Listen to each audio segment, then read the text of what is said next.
এখানে যে ডিব্বাগুলো দেখছেন এবং এখানে যে ডাইকা রাখছি কিছু বাঙালি আছে। এই ভাঙ্গারিগুলা আবার সৌদি আরব প্রবাসী অনেক ভাইয়েরা বাঙালি ব্যবসা করে, তো ওদেরকে দিব। তো ওরা আসলে একটি কেজি কিনে, আর যে হাম্বিয়াতের যে বস্তাগুলা আমি রেখেছি প্রায় 2-3 বস্তা, এটা কিলো নেবে 3 টাকা কিলো।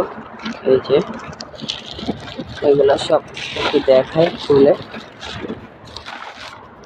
এগুলা সব হাম্বিয়াতের আমি ঢাইকা রাখছি যাতে রোদে কিসটা পুড়ে না যায়, এই জন্য।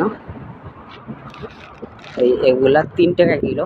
তো এগুলা বেচবো আমি।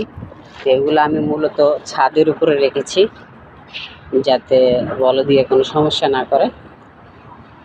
তো এর নিচে এলো মাতাম, আমি মাতামে কাজ করি।